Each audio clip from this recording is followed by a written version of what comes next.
Good day, Father Matt Williams here in my park car. Hope you're well. Don't mind the shade and the sun. I'm going to actually use it as part of the reflection today.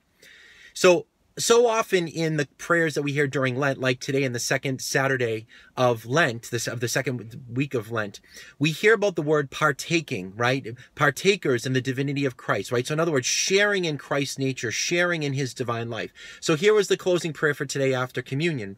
May your divine sacrament, O Lord, which we have received, so the Eucharist, right? May this Eucharist which we have received, may it fill what? The inner depths of our heart, and by its working mightily within us, make us partakers of its grace. So in other words, as we receive the Holy Eucharist, right, that the divine life would be so alive in my heart that I would be one with the divine nature, that I would be a partaker of the divine nature, and that Christ would reign in me. Look at this sun shining on me, right? So it's the sun shining on the outside upon my face. I'm hiding in the shade, right? Because it's so bright and stuff like that, right?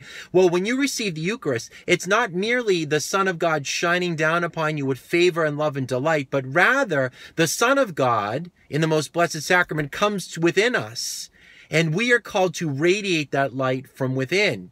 So it's not a matter of the light of Christ shining on us, but rather the light of Christ shining from within us outward. Think about it at the transfiguration, right? When Jesus was transfigured and they saw his glory emanate from him, right? They got a glimpse of the glory of God. The garments of Jesus, his clothing, shine brilliantly like the sun. The clothing shined brilliantly because it emanated forth from his glory, right? As the Son of God.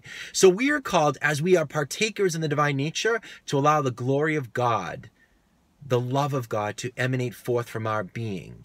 And that's what we're called to do. So as we go forth on this second Saturday during the second week of Lent, soon to enter into the third week of Lent, we are called to be partakers. We are in fact partakers in the divine nature by virtue of baptism, and that is a process of further and further and further deepening as we live a life of grace and practice the disciplines of Lent, so that his light might shine and radiate forth from our being, for we are partakers of the divine nature. God bless you.